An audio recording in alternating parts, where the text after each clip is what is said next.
Getting lean is hard, but it's not the hardest part when it comes to nutrition. What I found over the last 20 years working as both a coach and through my own training is the hardest part is actually after a transformation and you've been through a cut, you're a nice low body fat percentage and you have a physique that you're really happy with. How do you then maintain that physique after the diet? It's all good when you're working with a coach and they give you a set meal plan or they give you your macros and then you track them. You also have their accountability with check-ins. Everything is laid out for you and generally speaking, you will get a result. How do you then carry that on when you go back to day-to-day life working by yourself? How do you stop your old habits coming in and then within 3 or 4 weeks being really unhappy? Today I'm going to show you 5 rules that I follow, which works well for me, which you can then follow, which will help you maintain that physique going back into normal day-to-day training. So, rule number 1, plan the day before. And this one is probably the most important. Without a plan, it is very hard to stick to any sort of consistency. So just take 5 minutes the day before where you write down the meals that you want to have for the day, you write down your snacks, and you stick to that as much as possible. If you don't plan, you are very likely to keep popping out to the supermarket to grab stuff. Each time you go out, you are going to get tempted, especially after dieting, where you've been so restricted for a period of time, and you're going to start throwing things in the basket. And there's nothing wrong with that, but if you plan, you're going to throw a lot less things in the basket than if you don't plan. So it's going to keep you within a good range of where you need to be. Okay, so always plan what you're going to eat the day before you eat it. Have an idea in your head of what you're going to do. Free eating is fine, you'll have great intentions. You'll start the day well, but then you'll get hungry and you'll start adding things in. Certainly after 2 or 3 days of good intentions, things will start to slip. So keep planning and that will hold you in a good ballpark figure for your next phase. Number 2, make up the bulk from the food sources below. Lean proteins, foods that are grown and foods that are picked. So what I'm basically saying there is try and carry on eating whole foods. Whole foods are full of micronutrients. They will give you energy, they're good for digestion, and generally speaking, they are low calories for a high volume of food.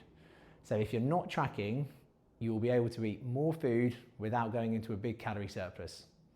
There's nothing wrong with some sort of, if it fits your macros and you carry on tracking, generally speaking, after 12 to 16 weeks of dieting, you're going to want to break from tracking, and that's totally understandable. You will still get the best results doing that. But if you go to an if it fits your macros and you're just eating any old foods that fit within your range, the trouble with those is you'll sneak in some highly processed foods, foods that are higher in sugar, and all of those have effect on your energy levels, your hunger. You'll start craving different things. Potentially your sleep will be worse and it will affect your performance. So we still want to be performing well in the gym. Now I know a lot of people, they say there's like an 80 to 20% ratio of whole foods to foods that you want to eat. And I mean, who is actually tracking that? No one's actually calculating that if you're going off plan. So what I would say is just carry on making up the bulk of your diet from those foods. And then every now and then when you feel like it, add something in, but don't do it all the time. Okay, it's a quick way to wreck your body. Rule number 3, protein source every meal. Now this one's key. So we know how important protein is for us, especially if we're doing weight training. It's also so important if we want to retain muscle mass and keep a low level of body fat. So we know protein is important from our cut. Make sure all your meals are planned around the protein. So sort out your protein first, then add some carbs, some healthy fats where needed, and some veg to those meals. You'll know from your cut roughly how much protein you were eating and how many meals that took, and I would carry that on into the next phase. So for me at 90 kilos, I know that I'm gonna have 4 or 5 meals, which are all protein source with the extras. If you're 50 kilos, you can probably get away with 3 meals, but make sure you keep your protein level in a good place. If you're not tracking, you will be able to eat slightly less protein than when you're on your cut, because when you're on your cut, generally speaking, you eat less carbs. Carbs are protein sparing, okay? If you don't have enough carbs in your diet, you will start using protein for energy, which is why you need to eat even more protein to make sure you have enough protein to do all the things that we need it to do. When you add the carbs back in, your protein can reduce slightly, which is why as long as you have a protein source with each meal, generally speaking, you will be okay. Okay, you will be eating enough. So that is a key one for me. Number 4, give calories and macros time to work. So if you're tracking your calories still, that is perfect because you'll know exactly what macros and calories you're on. If you're free eating, this one's probably more important because you're going to be changing some of your food sources and some of the groups that you've been eating for the last however many weeks. What I would suggest is when you're planning your meals out, try and have some sort of consistency in the foods that you're eating. So it's fine to have different things every day, but try and stick for a couple of weeks to this new diet that you've written out and just see what that's doing to your body. Because you need to monitor, especially if you come off plan, over the next couple of weeks, well, am I suddenly packing on loads of weight? If you are, then obviously the foods that you're writing down is containing too many calories. So you'll need to reduce slightly. Okay, you still don't have to go to tracking, you just need to take some food away from the meals that you are currently eating.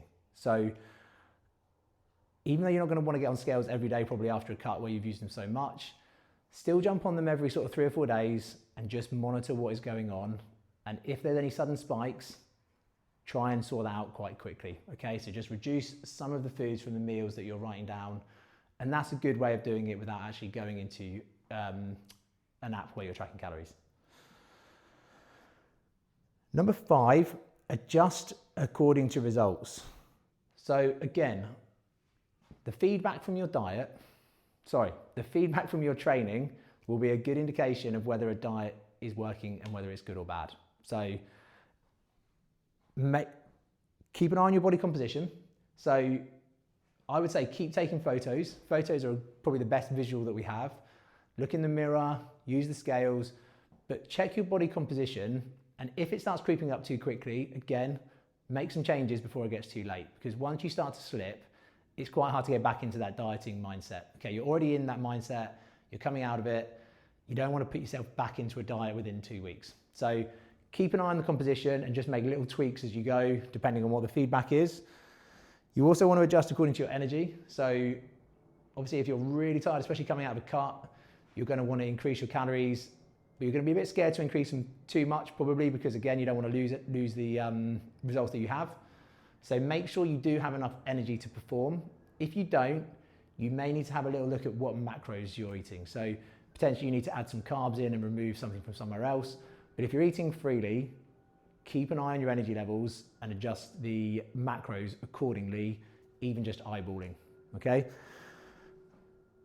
Strength and performance. So again, through your training, are you getting progressive overload? Are you able to keep progressing some form of lifts in the gym? Let's say you're running.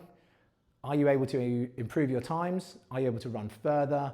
Whatever it is, we need to see that we are actually increasing the performance. Because when you cut down, your performance in the gym will suffer, especially as you get to really low body fat levels. We need to bring those body fat levels up somewhere where we're still really happy, we can still see all our definition, but we're not really, really low. You can't sustain the end result of a diet forever, okay? You will have to increase body fat levels slightly. So as you do that, check your performance in the gym. If that's struggling, you need to increase your calories slightly higher, okay? But base it on the 3 things together: body composition, energy, and strength and performance. Now, if you follow all 5 of those rules, you can pretty much eat freely and off plan and still maintain a really, really good level of physique. If you have your own tweaks that you want to make to these, obviously that's fine, but this is what I do. So this is what works for me. Hopefully this was helpful. If it was, please like, subscribe, and hopefully I'll see you back here soon.